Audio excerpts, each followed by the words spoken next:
So, when you hear the word negotiation, what pops into your head? Probably some high-stakes corporate boardroom, right? Or maybe a tense political meeting. But what if the most important negotiations you have are the ones you're dealing with every single day? And what if I told you the secret to winning them doesn't come from some stuffy business school, but from the FBI's elite hostage negotiation unit? I mean, seriously, think about it. Getting your kids to eat their broccoli, asking for a raise, even just picking a place for dinner with friends, it's all negotiation. At its heart, negotiation is just communication with a result. We're all doing it constantly, whether we know it or not. The big question is, are we any good at it? For a long time, the playbook, the one that came out of places like Harvard, basically said negotiation was all about logic, a rational, problem-solving game where the goal was a win-win. But the FBI, dealing with life or death situations, they figured out something different. They weren't up against rational actors. They were dealing with emotional, unpredictable human beings. And their whole approach is built on that reality. So, why do those logical, step-by-step methods fall apart so often in the real world? Well, it's because they're based on a fantasy, this idea that people are always rational. They totally ignore the messy, chaotic, and powerful truth of how our brains actually work, especially when we're under pressure. The real secret is understanding our own psychology. And here's the thing. We are all, to some extent, crazy, irrational, impulsive, emotionally driven animals. The minute you accept that, you can start using it to your advantage. So check this out. It comes from the work of a Nobel Prize winner, Daniel Kahneman.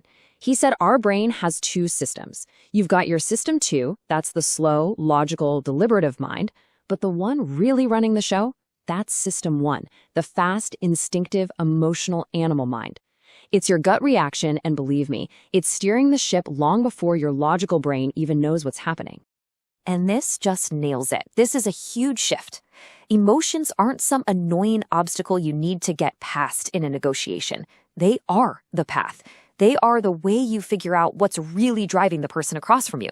Ignoring their feelings is like trying to solve a puzzle with half the pieces missing. Okay, so if logic isn't the key, then what is? Well, the FBI developed this incredibly powerful approach. It turns our emotional nature from a weakness into a kind of superpower, and they call it tactical empathy. Now, let's be crystal clear about this. Empathy is not about being nice, and it's definitely not about agreeing with the other person.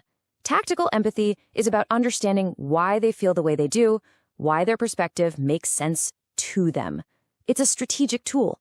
It's listening as a martial art. This is it. This is the secret key that unlocks everything. You see, the cheapest and most effective concession you can ever make is just to listen, to show someone that you get it.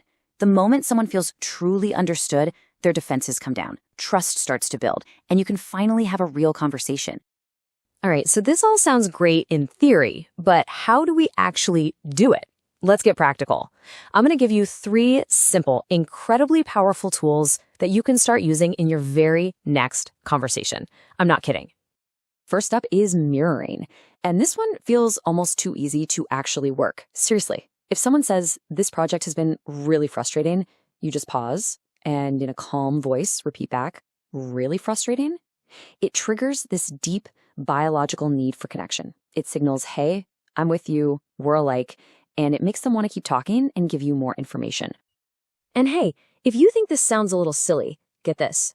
There was a study where waiters who used mirroring saw their tips go up by 70%. 70! That's a real-world result from a super simple technique. Next up, labeling. This is about spotting the emotion behind what someone is saying and just calling it out. You use phrases like, it seems like you're concerned about the deadline, or it sounds like you feel you're being treated unfairly. When you give their emotion a name, you validate it. It shows you're paying attention, and it just defangs all that negative energy. It's a game changer. Okay, tool number 3, calibrated questions. These are questions that can't be answered with a simple yes or no. They start with what or how. Things like, what does a successful outcome look like to you? Or how can we make this work? This is pure genius because it makes the other person feel like they're in control, but you're the one framing the problem. You're basically getting them to solve your problems for you. And right here, this is the magic question. This is the most elegant, non-confrontational way to say no to something you can't do. It forces them to stop and think about your side of things. It's like verbal judo. You're using their momentum to get what you want. So we've got the theory, we've got the tools. Now let's talk about the mindset that pulls it all together. This is where we go from the classroom to real life, whether you're trying to get a better deal on a car or asking your boss for a raise. Now look at these two phrases. They seem almost identical, but they are worlds apart. You're right is a disaster. It's what people say when they want you to shut up and go away. But that's right. That is the sound of a breakthrough. It means they feel heard, they feel understood, and now a real agreement is finally on the table. We are all taught to fear the word no. We think it's rejection, the end of the road. But the best negotiators, they love hearing no, because no isn't the end. It's the beginning.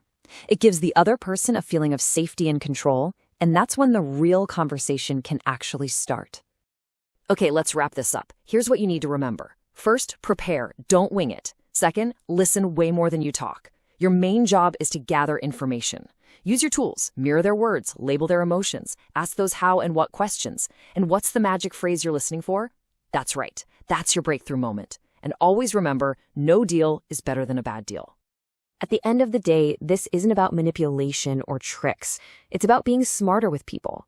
It's about understanding basic human psychology so you can communicate more effectively. When you learn how to ask correctly, you find you can get what you want and often help the other person get what they want too. So I'll leave you with this challenge. Think about your day tomorrow, at work, at home, with your friends. Start to see all the little negotiations happening everywhere. And now that you have these tools, what will you ask for?